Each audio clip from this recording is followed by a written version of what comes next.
Jangan lupa like, komen, dan subscribe channel YouTube TVRI Bengkulu dan nyalakan lonceng notifikasinya. Assalamualaikum warahmatullahi wabarakatuh. Halo pemirsa, bagaimana nih kabarnya hari ini? Semoga dalam keadaan sehat walafiat ya, dan tetap bersemangat pastinya. Senang sekali hari ini jumpa kembali bersama saya Utari Novadini dalam acara Opini Obrolan Pagi ini. Nah pemirsa, seperti yang kita tahu, budaya Indonesia itu sangat kaya akan budaya berbagai macam dari berbagai daerah. Nah, tugas kita adalah untuk terus melestarikan dan mengemas budaya tersebut agar tetap menarik dan tidak ketinggalan zaman nih. Seperti tema kita pada hari ini adalah melestarikan warisan budaya bersama dengan Ibu Fitri Agustina selaku founder dari Oase Batik. Nih pemirsa, kita langsung sapa saja. Halo Ibu. Halo Mbak. Bagaimana nih kabarnya hari ini? Alhamdulillah luar biasa. Luar biasa, bersemangat sekali sepertinya. Oke siap. Ibu ini kan selaku founder batik nih kan. Iya. Boleh tahu nggak sih asal ibu dari mana sih Bu? Aslinya orang mana? Kalau aku aslinya dari Bengkulu Mbak. Oh dari Bengkulu. Lahirnya juga di Sukamerindu. Wah, deket nih berarti deket sini ya? Iya deket banget. Iya deket Berapa menit banget. cuma ya? Berapa tuh kira-kira? Sekarang masih di sana Bu? Oh sekarang nggak lagi, kita di Nusa Indah Mbak. Oh di Nusa Iya. Indah. Ibu boleh tahu nggak sih Iya. awalnya kepikiran untuk menjadi pembatik nih? Oh iya. Itu gimana ceritanya? Nah itu tahun 97 itu Mbak. Saya kan baru tamat sekolah tuh. Alhamdulillah waktu itu kita honorer gitu ya di Iya. Pemda. Jadi ditempatkan di tempat Dekranasda lah istilahnya sekarang itu. Kalau dulu namanya Balai Karya. Ya. Nah, itu mengelola kerajinan-kerajinan dari daerah Bengkulu. Nah, terus ada tempat pelatihan-pelatihan juga kan di tempat aku bekerja kemarin. Nah, itu saya lihat gitu, kayaknya asik banget ya kerja kayak gitu, santai tapi dapat cuan. Iya, Istilah benar, sekarang ya. iya. Nah, itu makanya saya lama terus. Tapi saya kan takut nanti kalau nggak ada beli gimana? Iya. Nah, itu kan pertanyaan yang pertama kalau kita mau buat usaha ya. Itu kendala pertama. Itu sebenarnya sih penghalang kita sih sebenarnya. Tetapi waktu itu kan kita belum kepikiran gitu kan. Terus nanti kalau nggak ada beli nanti modalnya udah kependem. Akhirnya ikutin dulu deh gimana. Ikutin gitu. Akhirnya pas tahun 2008 itu saya memutuskan bismillah deh, kayaknya saya harus berdiri sendiri gitu. Berarti 2008 udah berdiri sendiri, buka usaha sendiri? Udah berdiri sendiri, buka sendiri. Saya udah langsung resign dari gitu. tempat saya bekerja dulu kan. Ternyata lebih asik kayaknya gitu di swasta gitu kan. Kita nggak ada beban yang harus begini nggak ada. Iya, kita atur waktunya sendiri Atur gitu waktu kan. sendiri. Kalau mau dapat uang banyak ya kita kerja sendiri gitu Kerja kan. keras. Kerja keras gimana caranya kan Bener. gitu. Alhamdulillah dengan berjalannya waktu ya. Jadi kita itu teman-teman kan banyak tuh. Nah, itu pertama konsumen saya itu teman saya dulu. Oh gitu. Tuh saya pelajarin dulu tuh teman-teman kita. Ini mau sukanya warna apa? Gitu ya jadinya. Gitu. Jadi ke orang-orang sekitar dulu gitu ya. Sekitar dulu saya jadikan konsumen saya. Jadi mereka nanti Fit kurang ini gitu. Ini kurang ini dibuat ini. Aku bisa request gak? Akhirnya lama-lama aku kan udah tahu tuh karakter-karakter konsumen kita yang memang sering beli batik. Nah akhirnya di sana langsung akhirnya kita buka galeri sendiri. Waktu itu juga merintis dari door to door juga, dari kantor ke kantor juga. Awalnya begitu.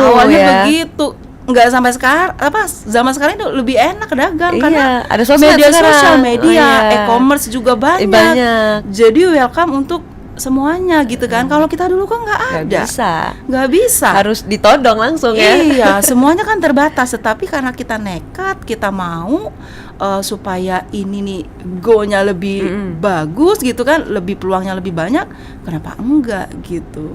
Oke.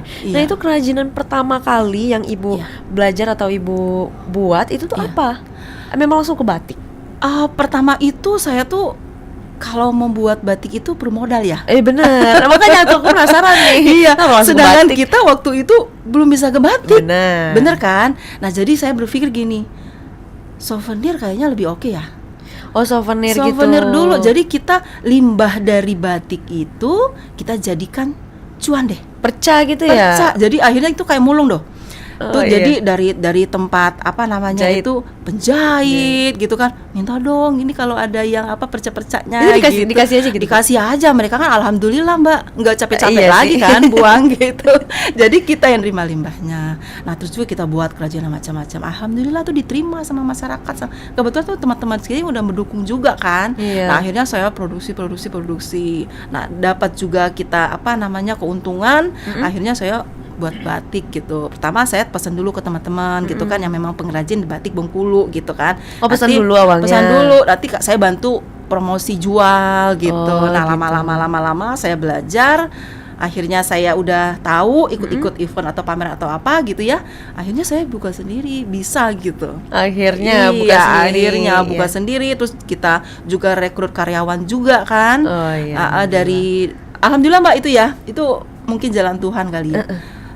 Anak-anak SMK itu mereka kan basicnya tuh udah bisa ngebatik.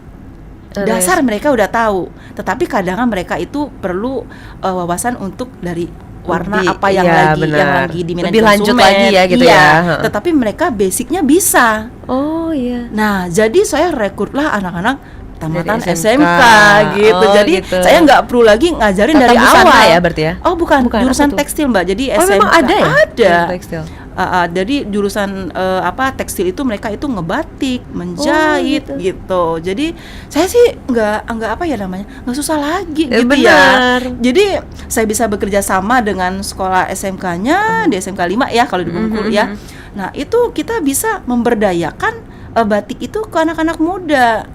Gini loh, batik itu peluangnya gini loh, diminati dengan ilmu kita terbatas ya istilahnya Iya, ya, heeh. itu bisa menghasilkan uang gitu. Apalagi zaman sekarang itu pemerintah pure banget ya, disupport banget yang Disupport namanya banget UMKM membatik. Oh, iya. gitu. Makanya kita kasih peluang-peluang pencerahan kepada anak-anak muda gitu, nggak mesti harus jadi pegawai. Bener, karena Iya. mindset itu udah tertanam sebenarnya dari Iya, dulu kan. Makanya saya buka nih, gini loh, cari uang gitu loh. Mindsetnya buka dulu deh. Ini kalau Anda bisa ahli ini, kamu bisa begini. Kalau kamu bisa begini, nanti kamu ketemu orangnya yang begini-begini. Iya. Gitu. Kamu dari hasil karya kamu yang bagus udah diterima orang udah banyak kenal, kamu bisa kemana aja. Malah ini peluangnya lebih Peluang besar, banyak iya kan? banget gitu. Untuk anak-anak muda sekarang Banget. harus melek seharusnya Iya. ya. Aku juga nih, Iya. salah satunya. Pernah loh Mbak gini. Iya. Teman-teman saya kan PNS. Iya. Itu rata-rata. Jadi saya waktu itu momennya pas puasa gitu ya. Iya. Jadi saya berpikir gini, puasa itu apa sih yang dibutuhkan untuk orang-orang ya gitu. Terus saya berpikir gini, tahun pertama saya coba kain sarung gitu. Oh iya, Karena orang belum banyak tahu kain sarung Bengkulu gitu untuk apa gitu ya.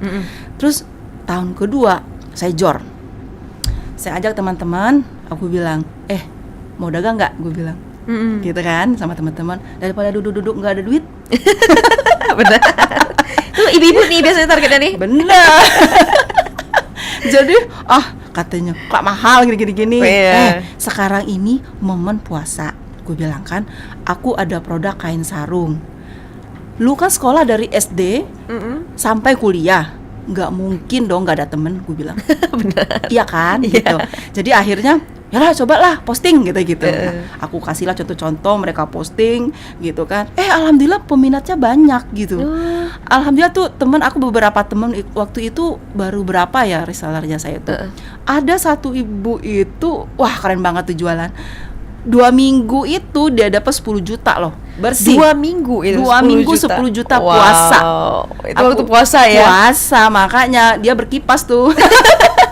Hasil nih cuan, Bos. Hasil cuan, namanya emak-emak kan kalau dapat uang segitu kan luar biasa. Bener. 2 minggu Makanya soalnya. aku bilang percuma loh, HP bagus tapi nggak ada menghasilkan. Gue bilang iya kan, Bener. gitu. Lebih baik lu jualan, scroll lah, lihat orang dapat uang, rugi lah. Gue bilang Mending kita juga ya. lu yang dapat aja lu jual. Aku bilang kan lu dapat, lu promosi lah. Kita kan kadang kan orang tua sering nongkrong tuh di sekolah, jemput Iya, anak bener. gitu kan. Nah terus ada ustadznya, ada ustazahnya, tawarin gitu kan. Ya mereka kan memang familiar memakai kain gitu Iya, ya. heeh. Jadi mereka pun ikut dagang ustazah.